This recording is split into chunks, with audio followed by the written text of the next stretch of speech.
Polda Metro Jaya meningkatkan status kasus tudingan ijazah palsu mantan Presiden Jokowi ke tahap penyidikan. Artinya penyidik Subdit Keamanan Negara di Treskrimum mengantongi unsur pidana dan segera menetapkan tersangka. Meski demikian, terlapor mantan Menpora Roy Suryo Sesumbar belum tentu dirinya yang dijadikan tersangka.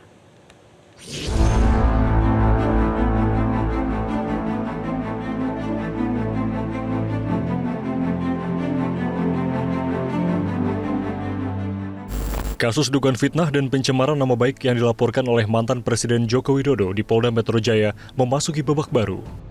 Penyidik telah menaikkan status kepenyidikan, artinya polisi meyakini ada unsur pidana di balik tuduhan ijazah palsu Jokowi. Polda seharusnya tinggal mengungkap siapa tersangkanya. Namun Kabid Humas Polda Metro Jaya Kombes Pol Ade Arisya menyatakan belum memastikan waktu pemeriksaan lanjutan terhadap saksi di tahap ini. Baik saksi pelapor yakni Jokowi hingga 5 terlapor, yakni mantan Menpora Roy Suryo, Egy Sujana, Rizwan Syanipar, Dr. Tifa, serta Kurnia Triroyani. Di tahap penyidikan tujuannya adalah untuk mengungkap siapa membuat terang peristiwa pidana dan mengungkap siapa tersangkanya. Nah, inilah sekarang di tahap yang kedua ini sekarang. Ya, jadi baru kemarin dilakukan gelar, ditetapkan bahwa ini naik ke tahap penyidikan. Ya, nanti coba kami pastikan ya jadwalnya kapan. Tentunya saksi-saksi korban, saksi-saksi dari pihak korban, kemudian nanti ada dugaan terlapor dan lain sebagainya. Saksi-saksi dari pihak terlapor itu juga nanti dilakukan pemeriksaan dalam tahap penyidikan yang diawali dengan pengiriman undangan surat panggilan ya, surat panggilan untuk seseorang hadir sebagai saksi dan lain sebagainya. Mantan Menpora Roy Suryo mengaku tak masalah dan siap menghadapi laporan Jokowi terhadap dirinya. Meski demikian, pakar telematika itu Sesumbar belum tentu dirinya yang jadi tersangka, terutama berkaitan dengan peristiwa 26 Maret lalu yang dilaporkan oleh Jokowi.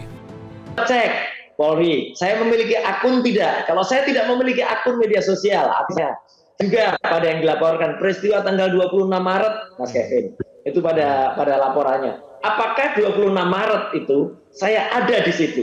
Apakah apa yang ada di 26 Maret itu orang-orangnya menyebutkan saya atau enggak? Nah kalau tidak, ya kan lucu banget kalau ada peristiwa yang kemudian saya dilaporkan, dituduhkan, padahal 26 Maret itu tidak ada saya, tidak ada nama saya disebut, satu kali pun nggak ada. Karena saya baru ikut itu akibat postingan Dian Sandi ketika tanggal 1 April. Itu Mas, jadi belum tentu yang dilaporkan menjadi TSK, belum tentu yang dilaporkan itu tidak menjadi TSK.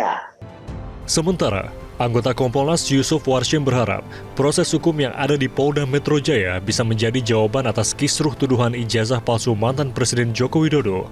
Polisi diminta untuk menuntaskan perkara ijazah Jokowi tersebut. Kita berharap bahwa melalui proses yang ada di Polda Metro Jaya ini menjadi solusi. Apakah kita ingin hanya berpatokan kepastian hukum terkait ijazah Pak Jokowi ini palsu atau tidak? Hanya situ ya harus terus kasus ini sampai pengadilan melalui yang sudah ditingkatkan penyidikannya di Polda Metro Jaya. Tapi kalau bicara tentang kemanfaatan keadilan, tentunya harus ada solusi yang bisa memberikan keadilan. Babak baru di meja penyidikan ini dimaksudkan agar memberikan kepastian hukum atas polemik tuduhan ijazah palsu Jokowi yang telah lama berlangsung. Bagi pihak Jokowi, proses hukum ini menjadi arena pembuktian membungkam tudingan. Sebaliknya, bagi pihak yang menuduh, penyidikan kasus fitnah dan pencemaran nama baik dianggap sebagai ujian transparansi dan akuntabilitas penegakan hukum. Tim Liputan Metro TV. Jelajahi cara baru mendapatkan informasi. Download Metro TV Extend sekarang.